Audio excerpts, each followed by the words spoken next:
believe it. I am your host, Jen Candy. My father was the late, great John Candy, who is no stranger here to Second City. I have an amazing guest tonight, who I was told I'm actually going to bring out sooner than later. She is Second City alumni, Emmy Award winner for the show Hill Street Blues. She's directed such great films like The Brady Bunch and Howard Stern's Private Parts. Let's give a round of applause for Betty Thomas.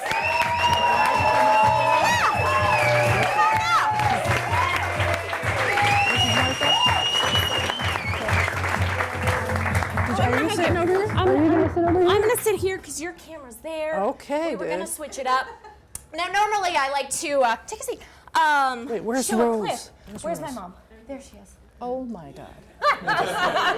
This is kind of like a little family. When was the last time? 40 years, 40 maybe. years? 35, 40, something like that. Holy moly, and we're only 30. How did it happen? It's amazing. It's like time traveling. It's weird. I love it. So normally I show a clip, but I was telling you about this clip. Yeah, and I gotta see it. You've got to see it. So I'm going to show a clip from SCTV, South Sea Sinners, starring Betty, Eugene Levy, Martin Short, and my dad. Let's take a look. Karen! You know it's not nice to talk to strangers. You could get hurt.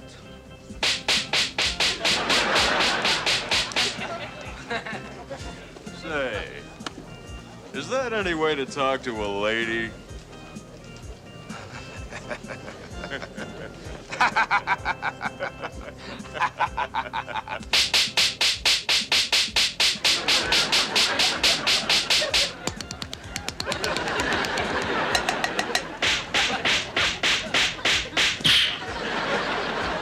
I was merely asking a question. I've never felt such pain in my face. Karen, get back to work. You know something, Cognac? I think you're jealous.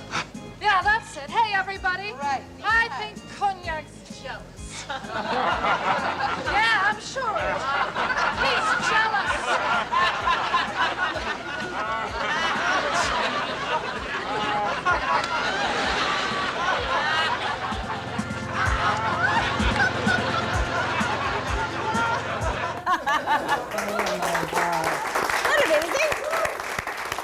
Amazing. I thought I had seen all of the SCTV before, but for some reason, You didn't see that? I don't remember you being in that. That's because that's not me. That's a different person. That's the me from a bunch of years ago. That's not me. That's a different me. That's a different you. Yeah. That's a great you. It's an alternate universe, actually. Doesn't it seem like it in some way? Fuck. Did you find it because I mentioned it? You did? I did. Yeah. And I almost missed it because I was fighting a head cold and I had read your email, and which you are fighting right now, which is I think everyone has. But it was one of those things where I all of a sudden was like, wait, Betty says, oh, and I play Coral or Cora. I think you said Coral. Cora. Oh, yeah, and it's it Coral. was Coral. Yeah. And I was like, what? And so I had Chris Pagnozzi from Chicago look up the sketch, and I found it, and I found a couple other hidden gems that we will reveal later in the show. As long as I have clothes on, I don't care. You got your clothes in most of the photos that I have. Now, another question that I ask, I always ask my guests what their favorite candy is. If you want to move that pillow, I know these. I got a new couch. No, I like it. But good. You like it? It keeps you upright and proper. Uh-huh. I know. I asked every guest what their favorite candy is, and you were the first health conscious. So I want to say thank you. It's because I ate candy all day until I got here and I knew I couldn't eat any more. So you have raisins or fruit if you feel like a dessert. Okay, I'm allergic to apples. Are you really? You said you liked it. Oh my gosh, I'm kidding. you're not allergic to Of apples. course I love apples. That's why I put them there, so that you can't. Would I eat an apple in front of humans though? Would people? Well, I'm so glad that you're here. Thank you. I'm glad I'm here. I know. I wanted to just kind of go through how you grew up. You were born in St. Louis, Missouri, correct? Yeah, that's what I remember, sort of. So Yeah. you kind of remember. How did you make your way to Chicago and Second City? I don't know. Let's see. St. Louis, when I was about 3 or 4, I said, let's get out of here. Okay. Everybody piled in the car. We went to New Jersey. Good. Down in New Jersey, I lived on the 3rd exit off the Jersey Turnpike. Okay. called in New Milford. I go to Hackensack to shop. I thought that was a big deal. My mother got a car in the 50s. That was a big deal. That is. So then we could go to Cleveland. Okay. And then Cleveland, I pretty much was going to die in Cleveland, but What did you do? how did that work?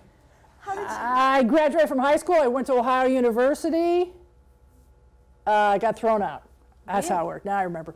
I got thrown out, and I went to Chicago, to the Chicago Art Institute, because Okay. I got thrown out, so you had to go somewhere. My parents had moved to something that sounds like a Jewish settlement. I'm not kidding. Palatine. It's outside of Chicago. Yeah. It does sound like a Jewish. So, I mean, No, it does. so they moved there, and so I said, okay, I went there for 1 week, and then I went downtown, and I was a waitress at Second City. That's how it all started. That's how it all started. Yeah. And I'm still basically a waitress in my brain. But and I wasn't a very good waitress. And the people on the stage at that time were Joe Flaherty, Yep. Harold Ramis, and Belushi, and a few other people. Eugenie Ross Lemming, a lot of great people. wow. A lot of great people.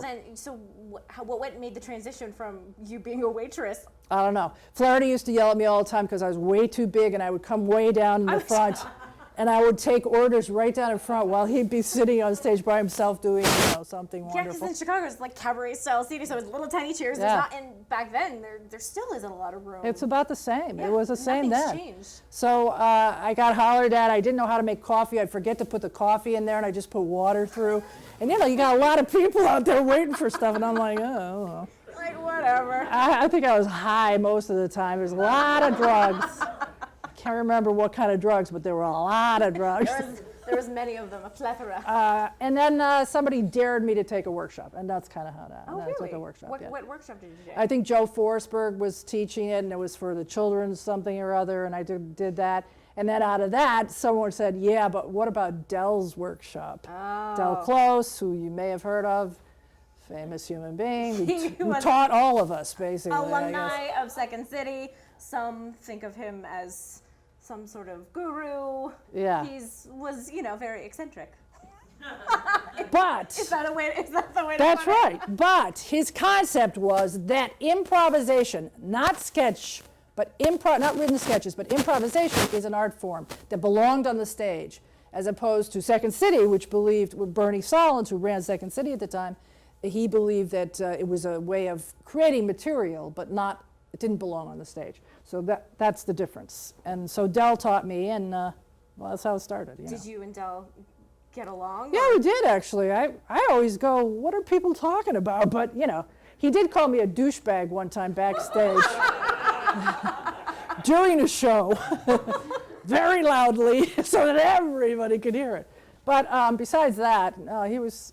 And he did say to me one time when I finally got in the company, I don't know why I got in the company, Joyce Sloan made me audition for the touring company. I was like, okay. I wasn't really interested. I wasn't really an actor. I was a painter and a school teacher, and I wasn't really interested. But anyway, she made me do it. And so then eventually I got in the regular company, and then I was like 2 weeks in. It was Billy Murray and John. Right. And it wasn't Ann Ryerson. Yeah, it was Ann Ryerson at the time. was there. And me and maybe Billy Murray and Billy's brother, maybe Brian Doyle or somebody like that, or Jim Stahl. So Del. Actually, there's the Oh yeah, right good. there. That's one of the forms That's of the one of them, company. yeah. Because Rashi and Tino, it was always reforming. But yeah, that's one of the forms. And so Del calls me into the office and says, 10 minutes before the show, and says, Betty, I'm firing the other woman. I'm like, well, the other one, there's only two women always in the shows, and so I said, you mean Ann or whatever? And he goes, yes, and I'm going to fire you in 2 weeks if you don't get better. So I said, okay, I guess I'll go do the show now. My job is on the line. Oh man, it was weird. Well, he said, you might get better. I can't tell. I was like, So you said that you were a painter. Is that what you went to college for? yeah, I was an art major An and art major? painting and printmaking. Yeah. Do you still paint? No. No.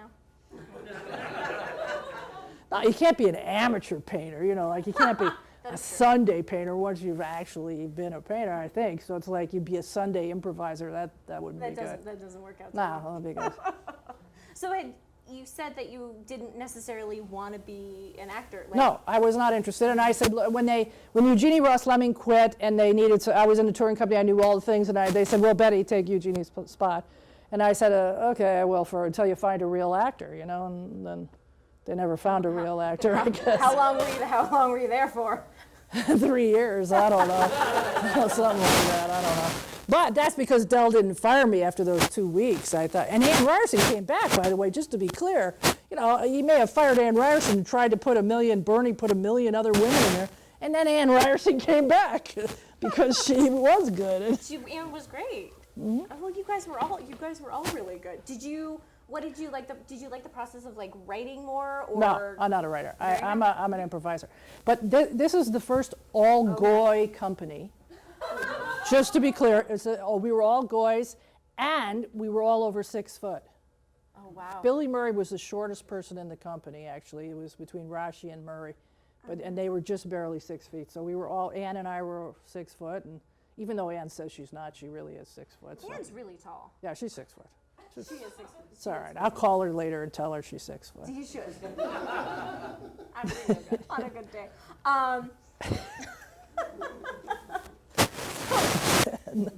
You were saying that one of your favorite sketches was Funeral.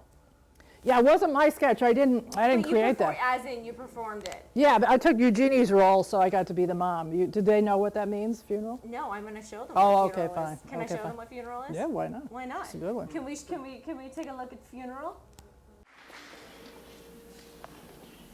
Please remain seated. I just have a few words to say.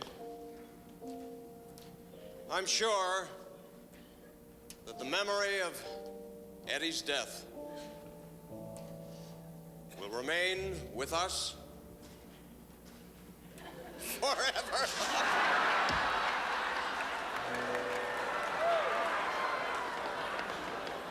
You know, it's funny. I remember that night we were sitting in the living room, Ed and I, and he turned to me and said, "Hon, you relax, I'll fix dinner."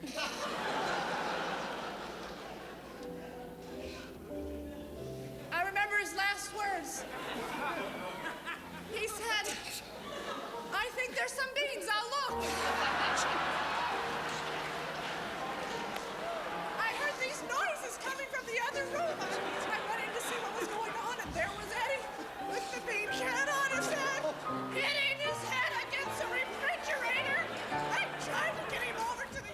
It's like people knew what the joke was before the joke was even there. They're like laughing so hard. I go, why would they be laughing? I find that interesting to look back at that. I know. How is it watching stuff like this? I got some direction for that girl, I'll tell you. I like to help her out. So you were in Chicago for 3 years roughly. Then you went to Second City, Los Angeles. Like there was a Los Angeles Second City. Oh, Did yeah. you ever go there? Because I remember I found photos from a trip. Yeah, that's right. Maybe that was it. You know, we went. I think that's what the trip It must was. be. This was the Second City in Pasadena. Oh, yeah, it was so good. Wait, it was Green Giant Foods. So Bernie sold us out to Green Giant Foods. Frozen foods, Green Giant Frozen Foods. And they owned the theater. And it was like, it was a dinner theater. And they would serve like frozen green peas and shit for dinner. I mean, it was so outrageous. Like people would eat it and they go, okay. And then they go for the show. Except there was a bowling alley right across the street. This is a shopping center and there's a bowling alley across the street. And people would go, well, we still have time. And they would go across the street and bowl a couple of games and then come back. And it was like people would come in the middle of the show and they had their bowling shoes on. They set their bags down. It was the weirdest situation. And we were upstairs over a Bank of America, I think. It was not, and they fired us all at Christmas. After 1 year, 2 weeks before Christmas, they sent a note and said, you're all fired. We're closing down. I'd never even been fired. It was so interesting. I was like, oh. What was that experience like? I was like, oh, well, what do you do? I thought actors worked every day. But then I met other actors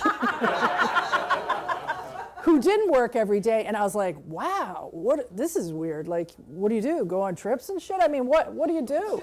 They said, well, we have auditions and classes. And I go, yeah, but when are you really acting? They said, well, we have classes and auditions. And I was like, okay. And then I had to get in that. But instead, we went to the Improv and just started a group there. What group was that? Dick Blasucci, let's see, and Steckler and myself, I don't know, we call ourselves the Escavels maybe. First we did the Comedy Store Players. Okay. First I did the Comedy Store Players when Robin was with us and everybody. Robin would steal any funny line that anyone said on stage and he would say it and it'd be funnier, it'd be great. But we did that at the Comedy Store. In the Improv, we did the Escavels. So we were still working, it was just, but for no money. Oh, hey. Yeah, That's the way it okay, but goes. that's what you do. That's Yeah. what artists do in the beginning. Artists. Artists. Well, if you want to call yourself an artist. I want to think about that one. Okay. It's possible. Actor, artists. It's possible. whatnot. It's possible. Now, did you end up directing any of the shows at Second City? Yeah, way later, way later. Bonnie Hunt, Mike Myers, Steve, somebody else. Yeah, what was that? 89 or something. I got out of Hill Street and I was like, I asked, I rode on a plane with Andrew Alexander, who was the owner of Second City at that time. And I said, hey, Andrew, when are you going to hire a woman to direct Second City? I said, has any woman ever directed Second City? He said, no, not the main stage. Nobody, no, not ever. And I said, well, how about me? And he went, okay.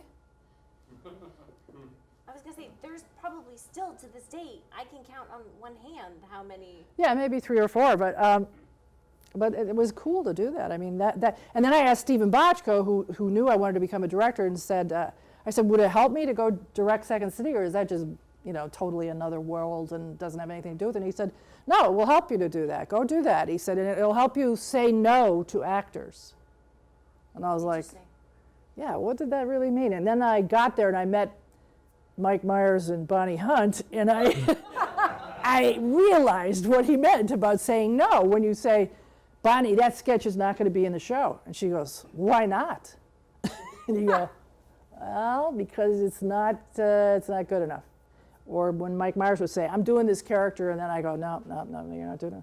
It's like, it was hard to do that, because they're very talented human beings. And that was a good lesson for me, having to say no. To say no. Yeah, it was hard. Coming from a background where you're supposed to Second City, yes, and yeah, it was hard. It was really hard. I hope I made the right decisions, but well, I think you might have made the right decision. who knows? But it was very interesting anyway. It was all very interesting. Well, no. So, did you always gravitate to directing then?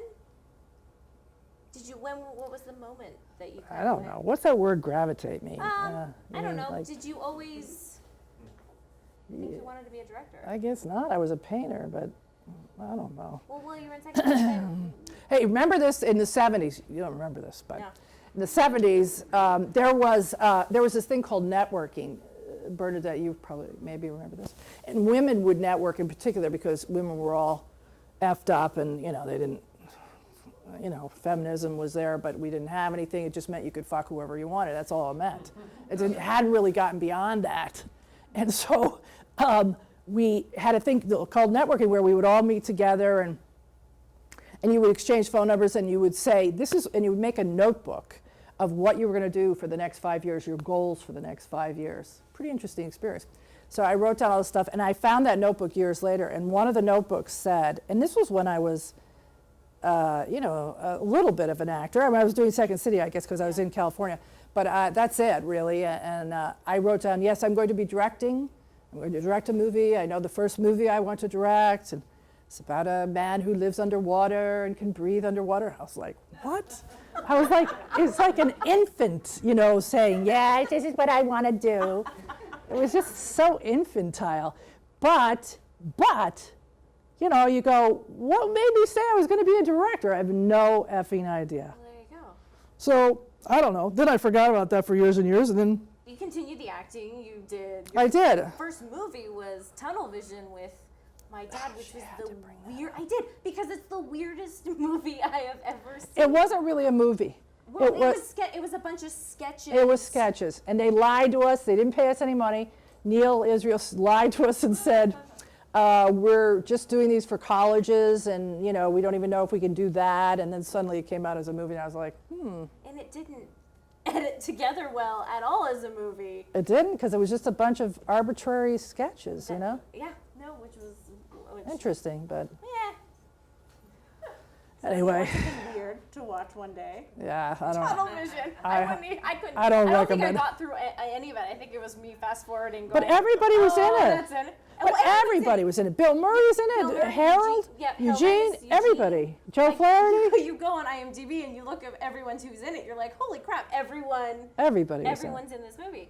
And then, how did you land Hill Street Blues? Huh. You remember that? I remember the show. Yes, yes, yes, Jen, I do.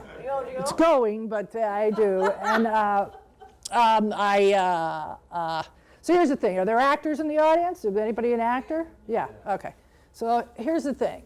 I was a little bit of an asshole. You know, I thought I had done Second City, and I was kind of cool. And then you got out here and you had to do these auditions, and I wasn't really very good at cold readings. I didn't have a lot of experience in it. And so somebody would call me in for a reading, and somebody called me in as, you know, I was always getting called in as the tall girl. And so at least I thought, well, there'll only be, 5 or 10. How many people over 6 feet of women in the 70s was around? And there'd be like 40 women there. Yeah. And of the 40, 39 would be like models, like beautiful models. And I would be like, fuck, what the hell? So it's like, I had done roles like the tall wave on C.P.O. Sharkey. That's one of my big roles. And but he was pretty fabulous, Don Rickles. But so I went in for this. I got a call for The White Shadow. I'm sure you've never heard of any of this stuff, but The White Shadow was a television show about a basketball team or something. I'm not sure. Yeah. So MTM, I think. And so I got called in, and this woman, Lori Openden, was the casting person, and I went in, and they called back. And by the way, my agent as an actor lived in Topanga and lied to me and said she had an office in town. She didn't really. She was barely an agent. I don't even know. I mean, it was like, but when you're an actor and you're starting out, you go, you're an agent and you want to represent me? Good. That's great. Okay. So I didn't know. And she calls me up and says, this woman wants a tall girl, and you're going in for the audition for this White Shadow. I said, okay, great. So she calls me up right before I go, and she says, this woman is now saying it's supposed to be a model. I'm sorry, but it's supposed to be a model. It's not really a character role. And but she says, come in anyway and do a general audition for her. You've heard of this, right? General auditions, right? You just kind of go You in just- and then she gives you they'll something to think of you read. for other stuff and. Exactly. So I was like, bullshit. That is a bullshit situation. I had an attitude. I go, what? I had no right to have an attitude. I hadn't done shit. So I went like this. Oh, that's great. That I'm sure that is the look I had on my face. And I came in, and Lori Openden was this sweet woman, and she said, oh, Betty, thank you so much. I love Second City. I'm so glad you're here. I'm sorry about this role. I'm just going to give you a couple things to read, and then I'll just, have you in my head, and it'll be great. And I was like, yeah, right. And she was like pretending she didn't listen or hear me, and she let me, and I read a couple things, I'm sure not very well. And I went out and I said, yeah, thanks a lot. I mean, I was an ass from the beginning to the end. But a year and a half later, Lori Openden was casting Hill Street Blues.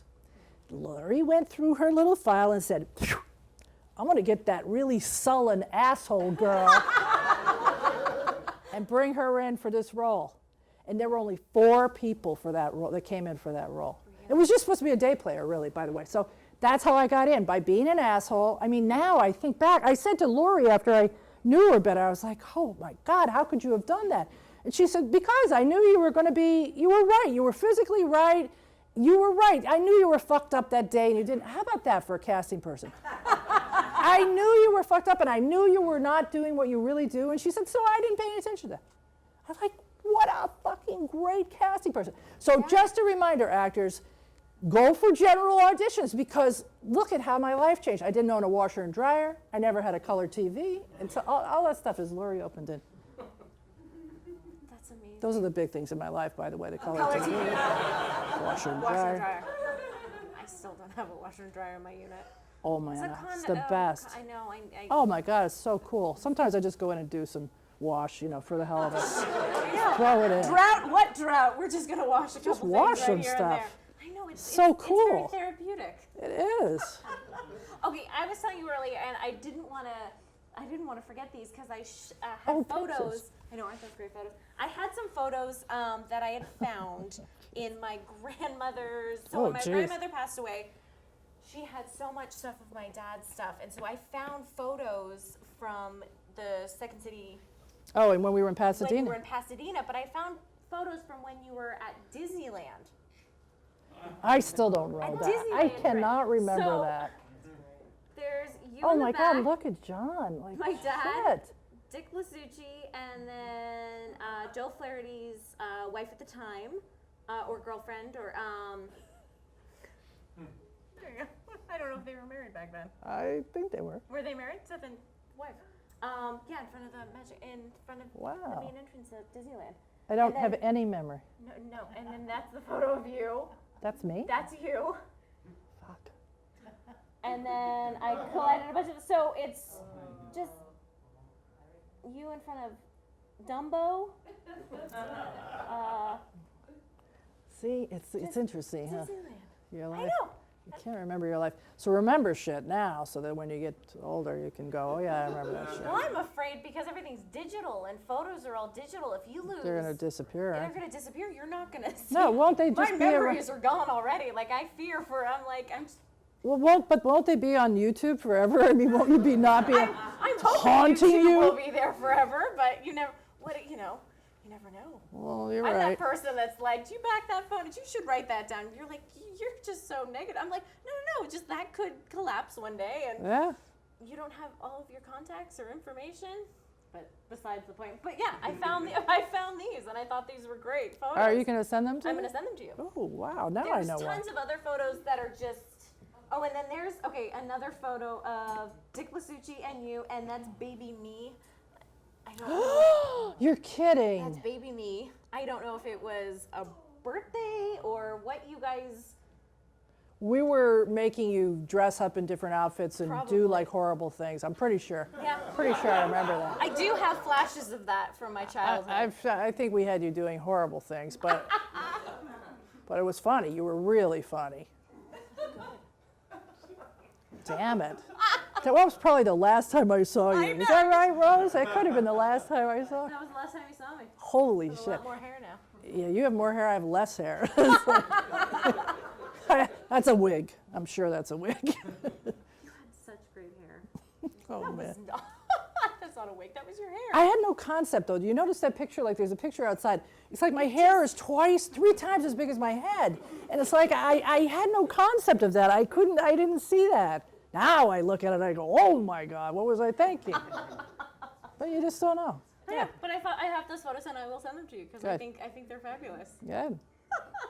Okay, now I want to talk about directing because that's what you Okay. ended up. Are there directors here? Are there directors? Who said yep? 1, 2, Oh, cool. 3. Cool. Yeah, what should I say about it? I don't know. No, I was. No, I was gonna say you talked about with me before saying that you had one film that you said was your favorite process, and then 2 that were your favorite results. So I'm kind of. Oh yeah, okay. So process and results are 2 different things, Right. obviously. And so I did a movie that no one has ever seen, I except can't find any No. information except for no, I you know won't the be writer. able to. Peter Muriata, Muriata, yeah. This is a thing called R3. Here's the just for the hell of it, I'm just going to tell you the concept because you're never going to see it. I'm never going to. This is my favorite process movie. We Jonathan Prince and I went into somebody at Revolution. Anyway, we went in and we pitched it to the executive there and said, here's the idea. Survivor had just come on the air, and they'd been on like six months, maybe a half a year, and was going to come back. They had already said to come back. So we did it. I said, I want to do a movie about a reality show, but it's a movie.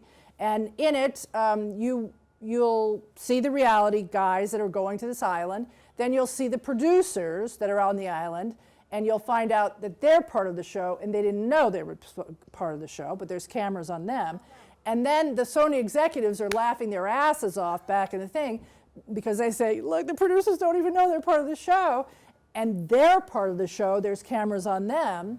And so it's called R3, Realities 3, all the realities back. And then the final reality, I didn't know where to go exactly, but I pitched this, and he gave us $2.5 million to do this.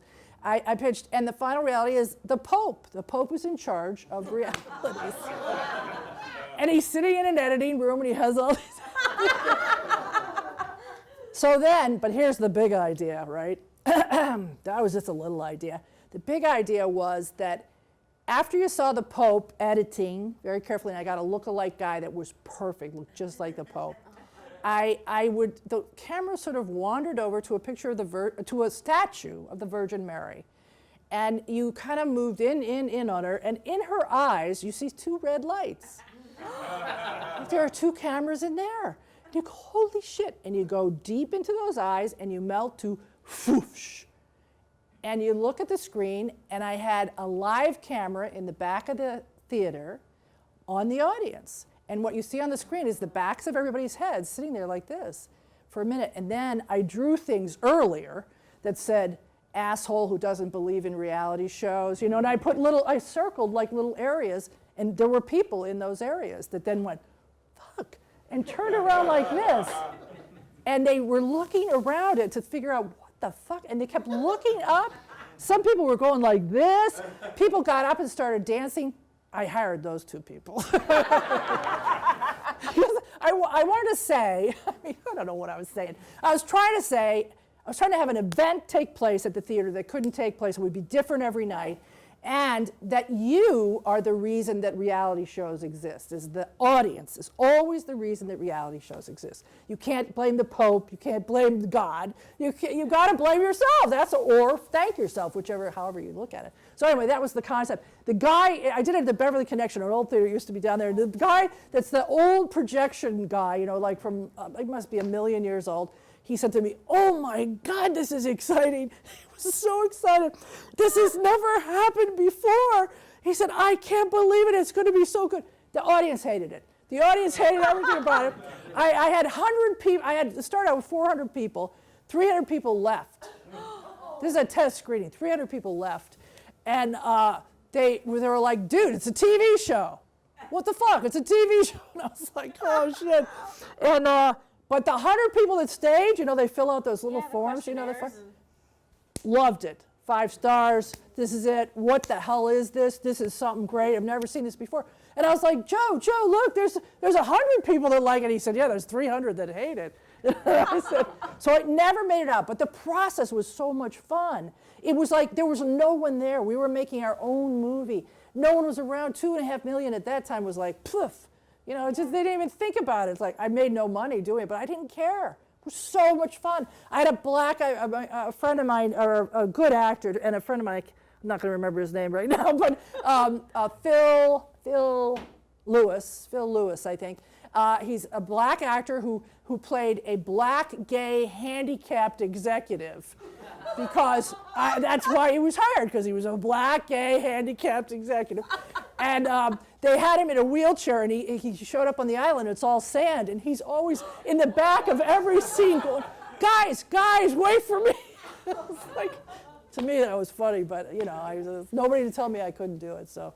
It was a lot of fun. That was the most fun. And other, results, I thought that 28 Days movie with Sandra Bullock was a good movie. I love that I thought that was a really good movie. I thought I did a really good job. I thought Private Parts was pretty good, but I thought Late Shift was my best. I love Late Shift too. You never see it, but yeah, that thing. Yeah, about how Leno got the Tonight Show. That guy, Michael, whatever his name is, blah, blah, blah. Anyway, that guy is really good. They're both good. I remember when because was it HBO. It was HBO. HBO, I was yeah. going to say it was for television, but I remember watching that. Yeah, I did. Didn't realize you directed. It was one of those where you watch and then Yeah, no one knows who the director is. No one cares either, by the way, directors. But you do. No one really cares. Not really unless it's, Spieley or Soderbergh or somebody like that. I mean, I don't know. Nobody really cares. Thomas, come on. No, nobody cares. Nobody cares. No, I'm very clear about it, but I don't care. I do it for me. It's fun for me. That's what you should do. I guess. But also, I think I'm good at some things. Not everything, but I am good at some things. And this is the kind of thing I'm good at right there, is that sort of dry, here's the story, I'll find the funniness in the details, don't worry. And, real life is always funnier than anything you could make up. That's another thing that Del used to always tell us. So that's it. I was going to say, what makes, other than you can find the funny, what makes you different, do you think, than anyone? Nothing. I don't know. I think I'm about the same. Then what, okay. I don't know. What do you think? Okay, I'm going to go kind of topical here. There was a question that I had, someone had asked me to ask you beforehand. Uh-oh.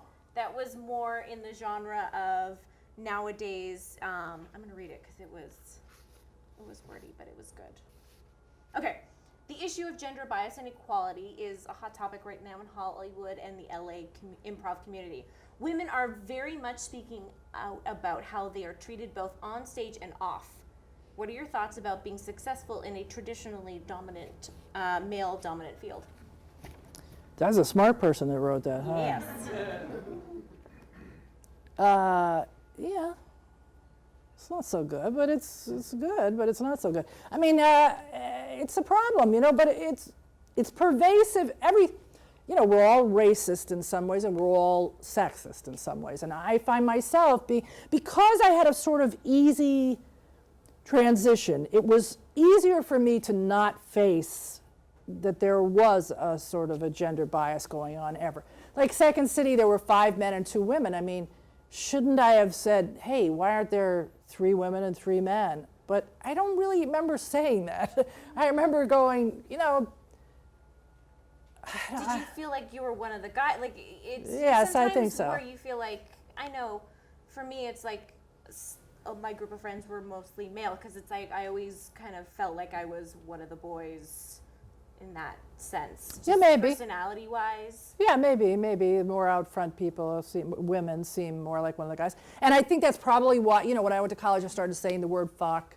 I'm sorry that I did that, really. I wish now that, Well, I say it too. Well, but I mean, I wish I didn't, it'd be kind of nice. I've been directing 11-year-olds and I'm like, Fudge! I can't speak.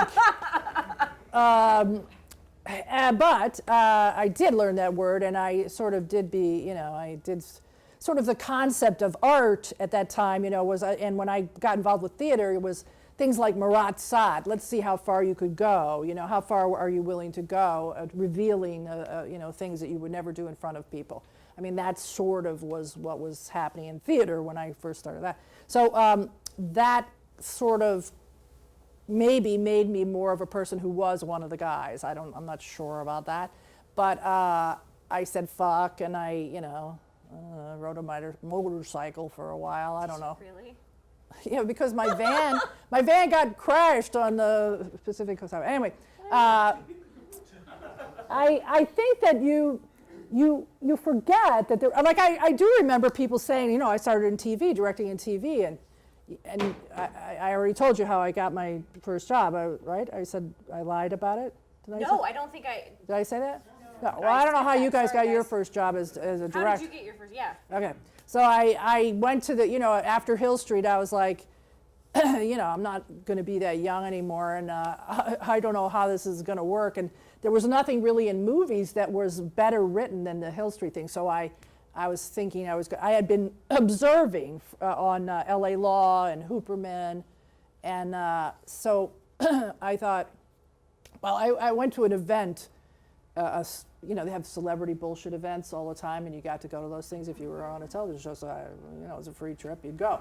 So we were at some place, and Army Archer, who used to have a column in Variety, I guess, he sat next to me at dinner, and he said, "So Betty, what are you doing now? Hill Street's over." I just done Troop Beverly Hills, and he said, what are you going to do? Is that the way you're going to go? And I was going, well, I don't think that's the way I'm going to go. I I don't know. Although that's a huge cult movie. I love that movie. All women, because there were no movies for young girls. So No, it was my huge favorite. Your character was my favorite. Oh, in that whole, that's I love so that movie. bad, Jen, because like I was in a different movie. I was like in a, oh my God.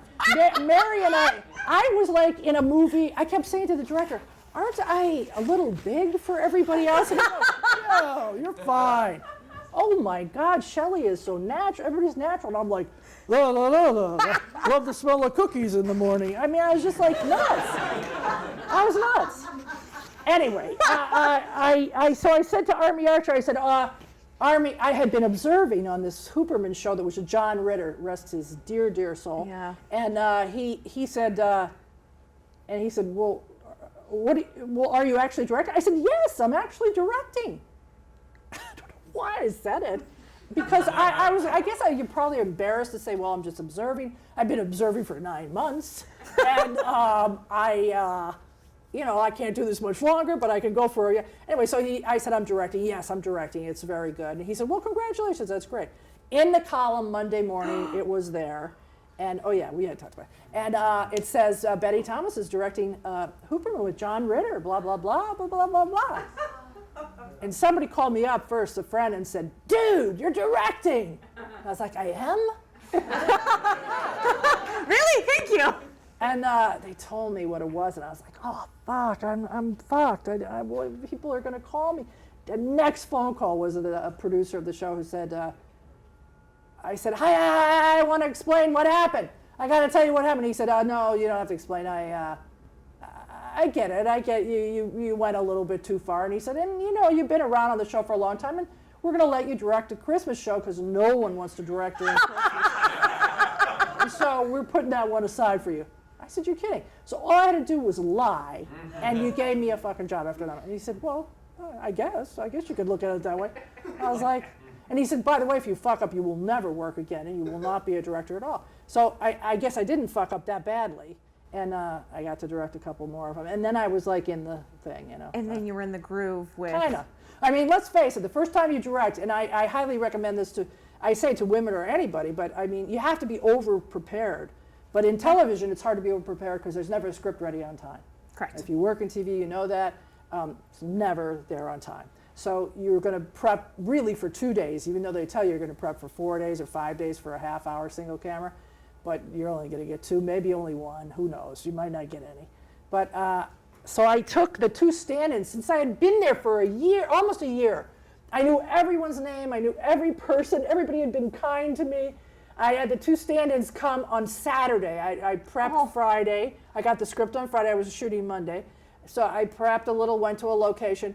Then Saturday they came in, they unlocked the stage for me, like the big, whatever the security guys were. Wow. Oh, yo, hi, Betty, it's Ed. Yeah, Ed, I'll unlock it, no problem.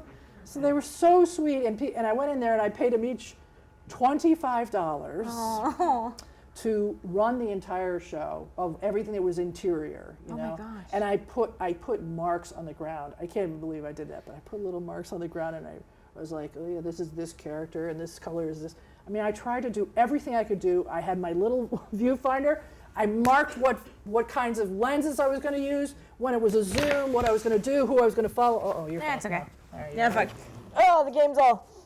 But anyway, so I over-prepared. I prepared my butt off, and that would really be over-prepared. But anyway, I did, and and then Monday morning, when everybody got there, everybody sort of sat back like this and said, well, Betty, what are you going to do? And I was like, okay, here we go. You're over there. Barbara, you're here. You 2 people start there. See those little marks there? You're going to come forward. When you come forward and pass through here, you're going to come in there. So the focus will go from this person to these 2 people. And I did like a Hill Street, long, complex little scene, with all this stuff. And after I said everything and set it up and they did it, everybody went, and the DP went, okay, boys, let's go. We're going to make a movie. And that was it. I was in. I was like, fuck. So good. It's so nice. I never was that good after that, but that one time. You don't have to over-prepare that much. No, I don't. I go, hey, what are we doing? Let's go. Is there anything that you haven't done that you still want to do? I did this movie called I Spy, which by the way, I love that. Was Eddie Murphy and Owen Wilson. Amy Pascal, the head of Sony at the time, said to me, yeah, she said, I said, Amy, this is not I Spy. You know, these writers are working on it, we're still developing it, but it's not going to be I Spy. You can't use that title. It's just a story about these two guys, but you can't use that title. And she was like, okay. And I was like, I didn't like the way she said that. She said, no, fine, okay, if it's not I Spy, it's not I Spy. Then I'm pretty much on the set a couple days before, and she says something about, well, the whole I Spy thing, you know, we're going to have this. I said, Amy, it's not I Spy. Remember, you guaranteed me. She said, oh, please. I paid him $1.4 million for that title. It's I Spy. And I was like, fuck. I hate people who lie. But anyway, that's what everyone does. Everyone lies. You got to lie, and that's what it's about. I lied. I got my first job. If nothing else, lie. Ain't lie. Yeah, you got to lie. So this movie they tried to make into an action movie, and I would say that what I haven't really done is a real action movie that's kind of like Coen Brothers funny, you know, but still high action. Like I have a movie, a script right now, but I don't know if it'll work. I haven't done that really. That didn't really quite. It's more like for 9-year-olds, but it's very good for 9-year-olds. Yeah. I think it's an excellent movie for 9-year-olds. They seem to love it, and well, it's just not really. Oh my gosh, Betty, we're out of time. Oh my God! Thank God for that. I know, but I have one. I want to go out with one clip because it's so good. It's just you do it's your show. They don't call it couch candy for nothing. I know, dude. but I fly the cards everywhere. But I want to go out on this one clip. Like, I want you to see it, and then I just want your thoughts on this. It's a little song and dance number. Oh, woman is a body, not a brain, right? No, I couldn't find that one. Oh, that would have been cool. This is just, it's stupid silly. Oh. They call me Coral. They call me Coral. I'm the kind of a girl who likes her fun and makes you holler, son of a gun. Coral. They call me Coral. I'm 72 inches tall, my hair stands high, having a ball.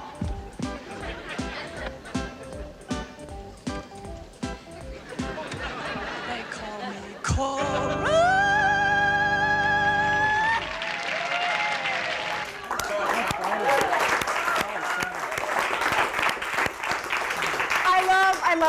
I love. I had that stuck in my head probably Holy for like shit. all week long. I'd be just around the house to go. My husband's like, what are you singing? I'm like, you'll see it on Wednesday. It's really fun. But Betty, I just want to say thank you so much, as I've got this lovely pillow. So much for doing this, and I love doing this show because I get to kind of reconnect with people that my dad grew up with and hear stories and kind of. I didn't talk about John much. But it's more about you and kind of how each individual's person kind of starts from Second City and kind of goes up through their different path and career and all that stuff. And I appreciate that, and I love that. Thank you for having me here, Jen. I love it. So thank you so Really much. And I want to sweet. say thank you guys so much for coming out. Next show is on April 4th, so please stay tuned for that. And all information you can find at secondcity.com or couchcandy.co. And we've got one, Eugene Levy from last year is up on YouTube, so take a look at that. Thanks so much, guys. Thanks.